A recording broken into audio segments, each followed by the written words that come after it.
What is that doing there? Is Hidden Valley Ranch and Taco Bell up to something? Allegedly. I am sitting on $5 million in cash and competing for it. Open the gates! We call this the runway. If you did everything correctly, this is what it should look like.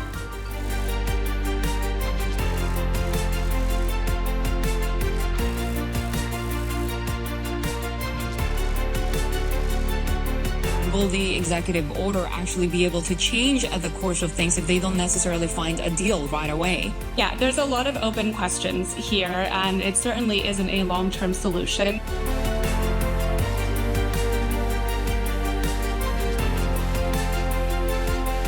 So I thought it would be kind of fun if you'll indulge me to do a quick rapid fire round. And what are the realistic expectations of AI in change management? I see the viewership growing. I don't necessarily see it becoming more innovative.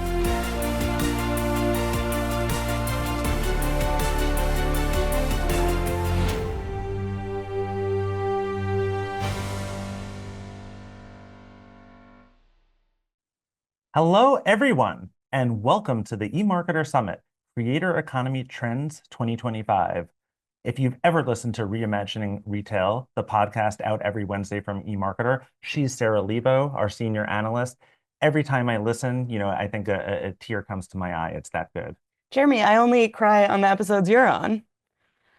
This is Jeremy Goldman, eMarketer's Senior Director of Client Briefings. Thank you so much for joining us. If you're new to eMarketer, we're here to bring you the marketing, advertising, and commerce insights you need. Our subscription gives you reports, forecasts, and expert analysis to help you make smarter decisions. And today, you'll be hearing directly from our analysts and exciting guests as they break it all down. Today, we'll be kicking things off with our keynote, Creator Economy Trends 2025, with Vice President and Principal Analyst Jasmine Enberg and Principal Analyst Sarah Marzano. You will be seeing us often, apologies in advance, in between sessions on creator content, finding influencers, and so much more. And we'll be steering you along and answering your questions live. So we want you to participate. Just use that chat window at the right to submit questions and chat with one another. By the chat window at the right, you'll see, right by that chat window, you'll see a menu with overview, speakers, and most important for today, see next session, which will easily move you to the next live session. There's also a tech support for help with any audio or video problems. And now I'm really excited. I'm getting out my popcorn. Over to you, Jasmine and Sarah. Thank you, Jeremy. Thank you, Sarah. And hello, everyone. I'm Jasmine Enberg, Vice President and Principal Analyst here at eMarketer. And I'm joined today by my colleague, Sarah Marzano, Principal Analyst, who is in our New York studio. Hey, Sarah. Hi, Jasmine. I'm so excited to be here. We are kicking things off with our keynote, Creator Economy Trends for 2025. Let's dive right in. Jasmine, you dubbed 2025 a year of professionalization for the creator economy and influencer marketing. I think it makes sense to begin our conversation by taking a closer look at what exactly you meant by that. So on a high level, what I mean is that the industry is getting serious. Marketers are starting to treat influencer marketing as a need to have rather than a nice to have and a core part of their marketing strategies. We are also seeing more quote unquote serious industries start to lean into the tactic, whether that's B2B or politics or healthcare. And then on the creator side of things, we are also seeing many of them get more serious about their businesses, moving from ad hoc to episodic content on social media, and also scaling their content beyond social platforms and into channels from CTV to retail. And I think it can't go unsaid that all of this is happening as the TikTok ban is threatening to disrupt the landscape. The loss of TikTok or even a change to its operations would be a big blow to many creators and businesses that rely on the app. But it's definitely important to note that despite all of that, it's not going to mean the end of the creator economy. No, definitely not, Sarah. And we will talk a lot more about the implications of the volatility at TikTok in the last session in today's summit. But I would say that the TLDR is that the power of creators and influencers has now reached a tipping point. And with or without TikTok, they are going to continue to reshape media, marketing, and commerce in 2025 and beyond. Just for a little bit of context, TikTok represents less than 1/10 of influencer marketing spending in the US and only about 5% of total digital ad spending worldwide. And so I think that makes it really safe to say that the creator economy is much bigger than just TikTok. Thanks. I think that really puts things into perspective. So let's start with influencer marketing, because this idea of professionalization is really manifesting in two primary ways. First, we're seeing marketers get more sophisticated about things like influencer identification. And second, we're starting to see them hold influencer marketing to higher measurement standards. Yeah, that's absolutely right. I think as the pool of creators and influencers has expanded significantly over the past couple of years, marketers are now in a position where they have the luxury of choice in terms of who to work with. But I think it has also made it a lot more difficult for brands to sort through and determine who is the right partner for them. And that's especially true as consumers have become more discerning about sponsored content. And historically, follower counts have been the primary way that marketers both classify and identify influencers to work with. The conventional wisdom that we've all heard, of course, is that micro and nano influencers drive sales, while larger influencers are great for brand awareness and brand equity, but not always really adept at driving bottom of funnel goals. And there is certainly some truth to that, but it is also true that follower counts are not always an accurate predictor of business outcomes for brands, especially now that we're in this era of algorithmic feeds where content can be seen by anyone, not just the people who follow a specific creator or influencer, and where you have these massive creators who are driving hundreds of millions of dollars in sales of their own products. And I think we've reached a point now where marketers are really catching on to this. And there's plenty of research to show that brands are starting to deprioritize follower counts and other vanity metrics when it comes to identifying influencers and using more sophisticated tactics and metrics that actually matter. Things like engagement rates, audience demographics, and campaign fit. This has a ton of implications for creator campaigns, but I want to point out that it's also really great news for the long tail of creators, especially those that have medium-sized audiences or are in hyper-specific niches. They probably had quite a lot of trouble in 2024 scoring high-profile brand deals because we saw marketers really prioritizing the biggest creators and the smallest creators, as well as those who they were already in long-term relationships with, and kind of ignoring this vast middle class of creators. I think as a result of this sophistication, though, we're going to see a rise in niche creators, including local creators, and the resurgence of mid-tier creators in 2025. Yeah, that makes me think of something from your Creator Economy Trends to Watch report that really stuck with me. In the report, you wrote that the million follower era is ending. So it feels like 2025 is positioned to be the year to finally address the lag that can occur between the way the metrics that marketers become comfortable leaning on in order to measure performance versus real evolutions in how content and platforms actually operate. In your report, you write that brands will put this recognition into practice and it will inform how they choose creators to work with.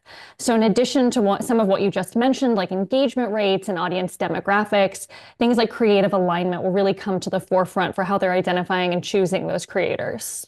Okay, I will admit that that was a little bit of a cheeky tagline because follower counts still do matter to marketers to some degree, but we are seeing a shift in how, again, they are identifying influencers. And now they have more tools and resources at their disposal to really put this into practice. I'd say there's understandably still a lot of fear in the creator economy around AI. But I think when you think about influencer identification specifically, that is one area where AI will have an immediate positive impact for both creators and for brands. I think not only can it help speed up the process of selecting partners, it can really supercharge some of these strategies, especially when it comes to things like brand affinity and alignment. So one of the things I wrote was that AI can help marketers easily identify the context around an organic brand mention on social media. It can also help marketers segment creators into smaller subsets, like beauty creators who also post haul videos on TikTok. I think it'll also help marketers take a much more nuanced approach to engagement, looking not just at engagement rate, but the quality of that engagement. They can determine the breadth and depth of engagement on a post, as well as audience sentiment toward the content, the brand, or the product. And finally, brand safety and suitability is a really important criteria for a lot of brands. And I think AI will help detect any potential concerns really by being able to quickly and easily vet previous posts and brand collaborations, including whether or not a creator or influencer has recently partnered with a competitor, for example. Our colleague Minda Smiley is actually leading a session on how to put all of this into practice later today. I'd imagine finding the right partners up front is also going to be something that could lead to more successful partnerships in the long term, and that will help marketers justify increasing their budgets on influencer marketing. For context, we expect influencer marketing in the US to raise by 14% this year, and it's on track to surpass $10 billion in 2026. That's a big number, and it doesn't include any spending outside of social media or paid media amplification, which we know is a common practice among marketers.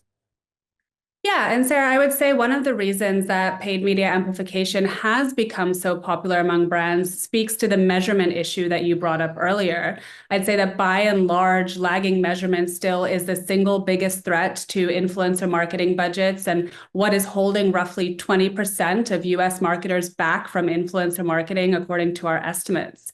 By repurposing creator content as a paid ad, marketers can more easily track and compare the performance of their creator campaigns. And it can also help them, of course, boost that content to potentially wider audiences and can eliminate the need for new ad creative, which ultimately makes their influencer dollars work harder.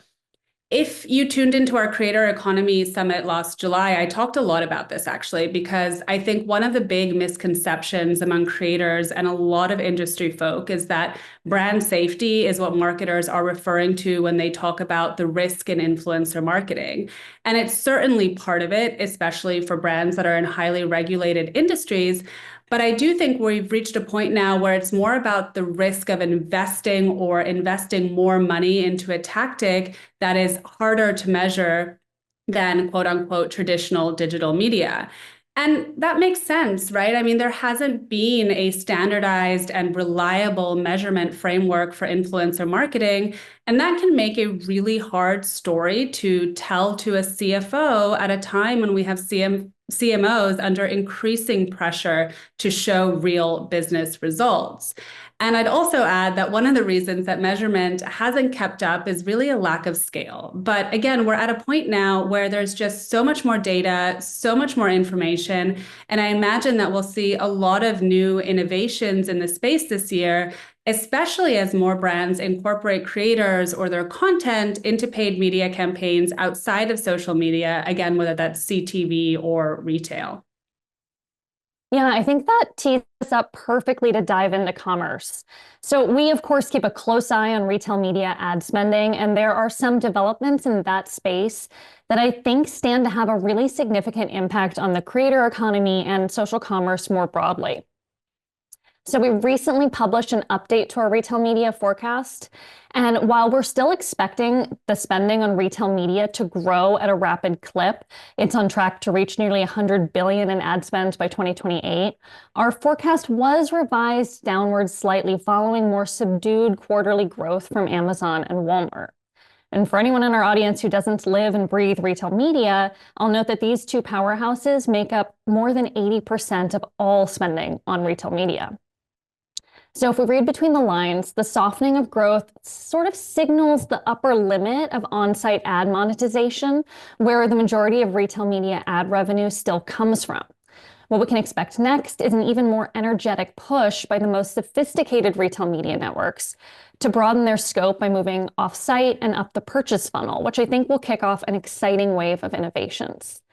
And then further fueling that momentum is the fact that in order to drive incremental growth, retail media networks are really recognizing the need to tap into their advertisers' national and brand budgets. enter social media, which I think is perfectly positioned to address this inflection point. Yeah, absolutely. And this was one of the trends that I wrote about in the Creator Economy Trends to Watch report, as well, which is really this convergence that we're seeing of retail media and the creator economy. And according to a recent report by LTK, 9 in 10 US marketers plan to promote their creator partnerships via retail media networks in 2025. And I think this is because we know that shopping has become more social. And as retailers are really looking to drive that incremental growth, creators really are emerging as an important source of creative and a connection to new shoppers that are discovering and buying products in different ways. I would say it's really a win-win for influencer marketing and for retail media. I'd say brands want more creative ways to spend their retail dollars than just product search ads. So I like to think of it as kind of a glow up for retail media. And then marketers on the influencer side just get more accountability for their dollars and a chance to scale their influencer programs. Yeah, so Jasmine, for me, what this really represents is that we're at this crucial tipping point, right? It's not just that retailers are making social ad inventory available through their retail media programs, but also there's meaningful demand coming from the marketers. And I think this really signals the way that retail media's potential has grown beyond the channel-focused on-site executions. And we're moving towards this future where there's a more holistic recognition of the power and potential of retail media. Now, ideally, retail media can unlock a level of data that enables marketers who are accustomed to working on social media to really finally tilt those scales away from art and towards science. And that would be thanks to the ability to incorporate things like outcome-based metrics where they weren't historically available. But one thing that remains to be seen is whether retailers can effectively tap into budgets that are typically spent by the brand directly with the social platform or directly with the creators. And it's important to emphasize that this is still a developing ecosystem. Retail media networks are moving out of their comfort zones, and they're needing to find ways to partner with social platforms who aren't exactly known for openly sharing their data. In order for retail media networks to position themselves to help deliver on the promise of better measurement, formal integrations and solutions like data clean rooms are going to be a crucial component. So right now we're in this sort of nascent, fragmented landscape. Every retail media network is at a different level of sophistication, and every social platform offers a different way of partnering. Right. It is all still very new and nascent, but I think the other thing that it does indicate is that the silos around influencer marketing are starting to finally break down. And that does bring with it a whole host of new challenges, like how to integrate creators into broader marketing and commerce strategies. And we're actually starting to see some companies come up with really creative solutions, like bringing creators in-house to develop campaigns and content. I'm actually planning to write a report on this later in Q1. I know we've only got a couple of minutes left, so I wanted to pivot to talking about creator professionalization from the media angle as well, because we are now in this moment where every social platform is a video, and more specifically, a short video platform. Everyone from LinkedIn to Blue Sky has rolled out a short video feed, and then we've also seen short video services from Reels to Shorts to Spotlight either extend their video lengths or combine short, long, and live content into one feed. And this shift makes sense. 60% of the time that US social media users spend on social platforms is now dedicated to video, according to our estimates. And creators, of course, have been a massive driver of this shift. In the midst of all the volatility that we've seen at TikTok, we've seen Meta, for example, offer major cash incentives to TikTok creators to post on Reels. And that, to me, just indicates how important creators are for driving engagement on their platforms, especially when it comes to video. Yeah, your report also points out two major milestones in 2025 that I think help illustrate the importance of social video and these huge shifts in viewing behaviors. So this year, we predict that the number of social network users in the US will surpass linear TV viewers for the first time, following in the footsteps of YouTube, which overtook linear TV back in 2023. We also predict that advertisers are set to spend $10 billion more on social video ads than they do on linear TV, which is a massive shift in spending habits.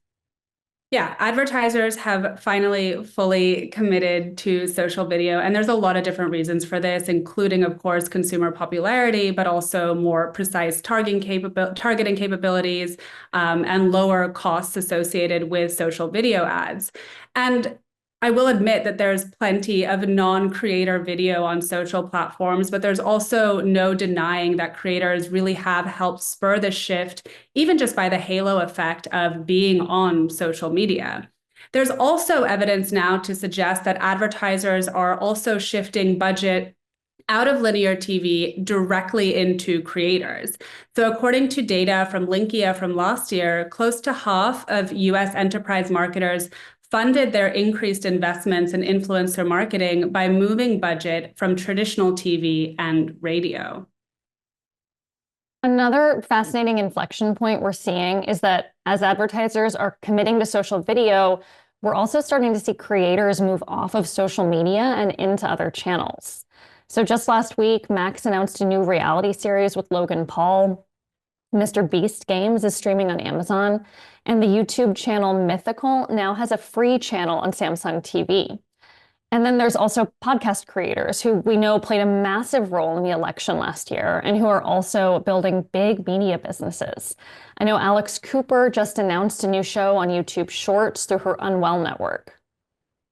Right. And I think what connects, or I know what connects all of the creators that you just mentioned is YouTube. And YouTube has been somewhat of a white space for brands when it comes to influencer marketing, but it really is the driver in these big shifts that we're seeing within media consumption. So this is going to be a mouthful, but according to our latest estimates, there are now more people watching YouTube on a CTV than there are people watching any streaming service except for Netflix across any device. And again, there is plenty of non-creator content on YouTube, but many of the most popular channels are, of course, creator-led. And those YouTubers are also now developing shows with a repeatable format that makes them more easily transferable to TV and streaming services. This year, I do expect that we'll see more Hollywood studios and streaming services go after creators. I wrote about this in our larger trends to watch report this year, but the success of Mr. Beast Games, despite or maybe because of all of the controversy around it, has really made Hollywood executives much more open to licensing deals with creators, in part also because it gives them a more budget-friendly and audience-tested way to bring in new viewers. I imagine a lot of this, if not most of it, will be calls for unscripted content, but I also don't think we're that far away from more scripted creator-led content, especially now as we're seeing podcasters use video to create talk shows on YouTube specifically. All of this, of course, is going to cause a lot more competition, direct competition, I would say, between YouTube and streamers for audiences and revenues, but I also don't think this is a winner-takes-all scenario. I think instead we're going to see a continued merging of creators and Hollywood, with both YouTube and Hollywood streamers taking pages out of each other's playbooks.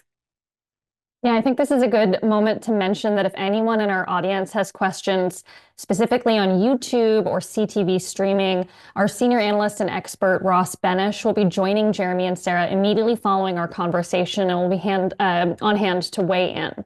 So now, Jasmine, I want to bring us back to TikTok. You wrote that the TikTok to TV trajectory will be longer, which makes sense, but we're also seeing the rise of TikTok TV shows and episodic content there. And we've seen TikTok expand its video lengths up to 30 minutes, which it has been encouraging creators to take advantage of, while also pushing more serial, pre-produced content on its platform. Yeah, I think in general, we are seeing a trend toward predictability in creator content. And there's a lot of reasons for this, but I think in some ways going viral is now easier than ever, but the days of true virality are kind of ending or over as our social media usage has just become more fragmented and more personalized. I mean, Sarah, the who's who of my TikTok is probably very different than what you see on your For You page. And creators have also recognized that the path to success from a viral video isn't guaranteed, nor is it easy. And I think that that's leading a lot more creators to prioritize building sustainable, transportable audiences. And one way to do that, of course, is through predictable, transportable programming. People come back because they know and like what they're getting, like they would on a traditional TV show. That, of course, has a ripple effect on the brands that these creators work with and opens the door actually to a lot of different types of brand integrations.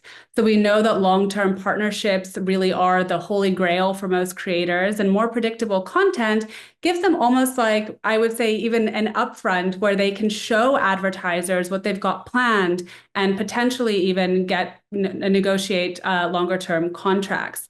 It also gives opportunities for creators to build their own products, sometimes in collaboration with brands, because having a format like this is often considered the path to owning IP. And we'll talk a lot more about this in the creator content panel after the keynote. Thanks, Jasmine. It does feel like we're on the precipice of what would be an extremely exciting year for the creative economy. But I'd be remiss if we didn't revisit and kind of summarize some of the challenges that our audience should really keep up top of mind as they reflect on what we've discussed here today. Yeah, so to sum up, I would say that professionalization is a net positive for the creator economy, but it does bring with it new challenges to solve this year. And I think you can boil those down into what should be the top priorities for marketers in 2025. And there's really three of them. First is identifying the right partners, then integrating them effectively and efficiently into marketing strategies, and finally measuring the success of those campaigns. You can do all of these things, I think it'll be much easier for brands to build sustainable and scalable influencer marketing strategies. But that is all the time we have for the keynote today. Thank you again to everyone for joining us, and I'll see you soon for the creator content panel. But now I'm going to throw it back to Jeremy and Sarah in the studio. Thank you so much, Jasmine and Sarah. I love that topic. We are back and we have a special guest with us, Ross Benish, eMarketer's Senior Analyst. Ross, while Jasmine and Sarah were talking, I was wondering about this weekend. What do you think the role of creators will be in the Super Bowl this weekend? Well, there's a few roles that creators will play. The first thing they're going to do is give a lot of free media to the NFL. So some of the biggest accounts promoting the Super Bowl right now are creators, like Bussin' with the Boys, the podcast guys that are with Barstool. Because Travis Kelce's dating Taylor Swift, there's a lot of lifestyle and music. They're dating? You haven't heard? I hadn't known. Okay. Okay. Well, I'm glad you're in on it now. And then the other thing that creators are going to do is they're going to be part of some of the ad creatives. Some of the ads that will run in the Super Bowl will have creators in them. Yeah, that's been a big thing, I feel like, for a few years now. I mean, in like 2021, you had Charli D'Amelio, TikToker, in that Sabra hummus ad. I think a lot of creators were in it. Now you just expect creators to be in ads. Yeah, I think the young generation would be disappointed if they didn't see creators. And the divide between like creators and a traditional Hollywood star is definitely blurring when creators are in movies, like YouTubers become ESPN personalities or pro wrestlers. So they're expanded beyond just social media. I mean, that's a really good point, because one thing I was thinking about is, and we've seen the data, that creators are more likely, if they're going to be in an ad, if they're going to be in a scripted streaming show, the younger you are, generally speaking, the more excited you are about that prospect. So it seems like this is a great way to cater to younger demographics. And it's often a cost-effective way too. Creator may be cheaper than Willem Dafoe or something like that. Yeah, exactly. Willem Dafoe.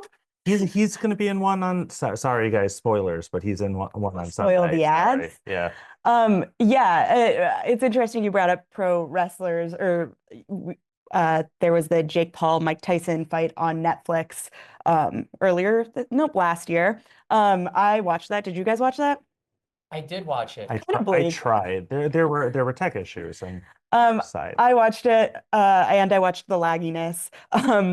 But yeah, I mean, that's a great area because Netflix is obviously trying to get into sports. You have networks or streaming platforms connected to networks that can show things like the Super Bowl. And then you have Netflix that doesn't really have the rights to many of those things, although they recently showed an NFL game / Beyonce concert that got turned into its own piece of content. But you have Netflix creating its own sports content so that it can showcase these creators. Well, and Netflix is doing other things with creators other than just like how they're using them in sports. They did have creators be commentators, like in the NFL game, in that boxing match. But they are also getting shows on Netflix that used to be like on YouTube or on TikTok. Like Miss Rachel is huge with toddlers. You have a toddler, are you watching I do have it? a toddler. I do watch a lot of Miss Rachel, including on Netflix. That's a lot cheaper show for them to license than to license something from like Disney or Warner, who is in competition with them, who may not want to do so. And all these streaming services are also reducing or keeping the amount of shows that they're producing flat. So if you're looking to cut content costs, creators often have existing content that they can repurpose pretty cheaply for your service. I think that's a really good point. It's the repurposing, but it's also they're in front of the audience all the time. So you have a pretty good idea of how the content's going to perform. I mean, you don't have a perfect example, but Mr. Beast, right, with the show, I think that's a perfect example of taking somebody who built a platform on YouTube and transporting it over to Amazon. And, by all accounts, it seems like that's performing relatively well, controversies aside. Are either of you watching that? I have seen a bit of it. I am the person watching the Mr. Beast or Mr. Beast Amazon show. It's very unusual compared to other pieces of reality TV content I've seen, but it is very typical compared to other pieces of Mr. Beast content I've seen. And that may be new for some of the Prime Video viewers, so it's like a newer slice of Yeah, entertainment than the same old stuff they had been getting. definitely. It's also clear to me that a lot of the contestants on it have hopes of becoming creators. So where in the past, maybe in other reality TV formats, you have people going on like The Bachelor hoping to get brand deals of some sort. Now you have people on Mr. Beast hoping to become YouTubers themselves, create their own pieces of that content. Well, I think, by the way, you also bring up a really good point, which is, I mean, Jasmine was talking about where creators make their revenue in general. And there are a lot of people who have aspirations of becoming a creator. They think that it could be a viable source of income. And if more of them are creating streaming content as opposed to just solely social media content and moving into retail media ads, then maybe the pie grows and maybe more of them can support themselves fully. Perhaps, but this is like a game for the top tier. Most creators won't ever get to the point where Netflix is going to try to poach them for a deal, and they got to hustle a lot to make Or not get a ton really of money. lucky. It's a hard job out there. You can look at Mr. Beast. Yeah, aspire to that's that, true. but good luck. We even have some data on this that I know subscribers have, but I'll just quickly take a look. Tipping and gifting and merchandise, that's some of where some of the biggest growth is happening here for creators. They're looking for other ways to grow apart from just purely like sponsored content. So that's a good point. That's where you bring in these retail players again, like Walmart. So some of the creators we've been talking about, Mr. Beast, he has candy bars and now a lunch brand, or maybe that's Logan Paul's lunch brand, but Logan Paul has Prime energy drink also. I'm pretty sure they sell both of those at Walmart. They're always prompting their viewers to go buy those things at Walmart. And that's not a retail media ad, but it is definitely a creator push to retail. Well, the creators also get a lot of benefit by going to more, I wouldn't say streaming is traditional media, but a lot of the streaming services are owned by legacy media companies. So like if you take Logan Paul or Pat McAfee, they had big YouTube presence, but that can only get them so far, make them so much money and make them a celebrity to such a degree. They had to partner with the WWE and ESPN and get on linear TV and get on streaming services to become as big as they are right now.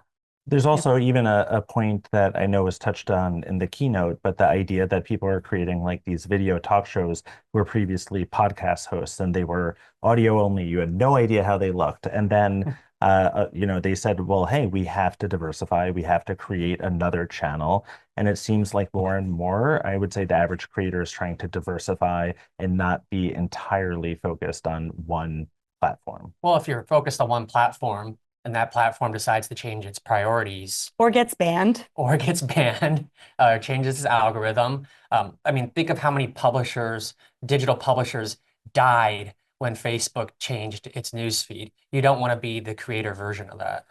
Yeah.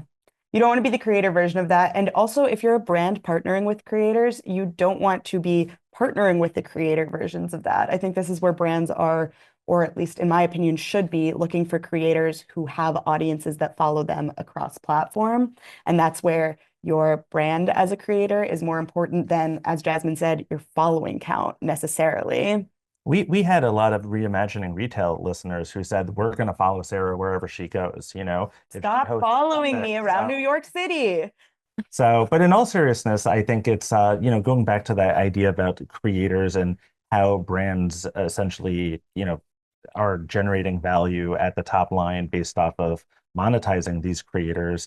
I know a perfect example going back to the Super Bowl is this Doritos Crash the Super Bowl contest where they're crowdsourcing UGC, which it's interesting. They did that, I think, like a decade ago. And it's just amazing to see like how the creator economy has grown since that point and how many people look at this as I don't want to say get rich quick opportunity, but how many people would, die for their content to be featured in an $8 million spot. Yeah, it's a hefty price of inventory to pay to outsource the creative, but we're talking about it now, so that's giving them some attention. It's a hefty price of inventory to pay to outsource the creative, but at the same time, you're already paying that $8 million price tag. You don't want to have to pay another $1 million on creating that ad. Yeah, for sure. So if you're just, it's obviously not just stitching together some creator videos, but you're not paying for that Willem Dafoe spot. Can't wait to see what ad he's in. Don't spoil it for me. I'm just kidding. I watched all the ad teasers. Then you're saving money, at least on the creation end for sure. And then it's not just people who want to get their chance at having creator revenues. It's also people who want to be in a Super Bowl commercial. It's not just like people shooting their shot at fame. It's people who think it would be fun to have quite literally 15 seconds of fame. Do you think that the line between what's a creator and what's a celebrity is blurring to some degree? Because it's interesting. You think about like some of the people that you mentioned, and I'm like, well, which bucket would I put them in? And it just seems obviously you've had celebrities that have moved towards podcasts where they got their cred in one area and then moved over there. So it just seems like the lines are blurring here. The lines are definitely blurring, and that's been happening for some time. If you look at like the original YouTubers going back over a decade, Issa Rae is a world famous actress now, but she was big in YouTubing way back in the day. Quinta Brunson came from BuzzFeed. Yeah, exactly. So it's been around. I think it's more common now, though, to see those successes that you're referencing. Are you guys familiar with the concept of WAGs? Yeah. Wives and girlfriends of athletes? I'm not happy that I know about it, but yeah. I saw some data earlier this week that was saying who the most well-paid WAG is. Do you guys have any guesses on who it was? Is it Jason Kelce's wife? Mrs. Mahomes? It is not Mrs. Mahomes. It is not Jason Kelce's wife. The data said it was Taylor Swift. Oh, that is not fair. Okay. I would not consider Taylor Swift primarily a wife and girlfriend, but she is a girlfriend of a football player. I would say Travis Kelce is more so her boyfriend of a pop star. But I obviously I don't necessarily agree with that classification at all. But I do think it brings in what you're saying about blurring that line. Remember last year when they brought in Jake from State Farm to sit in Taylor Swift's box with her and just sort of be present? I mean, she had that platform. She's obviously not a creator, but that was just earned media of having someone be adjacent to someone who they know will get media time. Yeah, that was a nice out-of-home activation. Yeah, Ryan Reynolds is a marketing company, I believe, was behind that. I was going to say, I think everybody other than maybe Justin Baldoni was a fan of that whole entire thing. But yeah, I was going to say, in all seriousness, it just seems like this whole convergence thing, it's not only fascinating, but I'm like, where do you see this all going in the next year or two? That's a great question. You got 30 seconds. Okay. Well, just more of the same, really. Just more podcasters breaking through, more creators breaking through. But you're still going to have the traditional celebrity. You're still going to have the traditional star. I have a more important question for both of you. Who is going to win the Super Bowl? Probably the Chiefs. It'll come down to a call by the refs that goes their way. I want to say the Eagles. All right. We've got a split crowd here. We do have a couple of questions coming in on B2B. Kelsey Voss, our principal analyst, is going to be joining us later on around 12:40 Eastern Time to take on that B2B perspective. So we'll cover those then. But next up, we have our first analyst-led panel of the day, and Jasmine Enberg is back. Join Jasmine for creator content, what's new and what's next, by clicking on next session above the chat on your right. If you have any issues, you might need to refresh your browser, and we will see you after you join the session.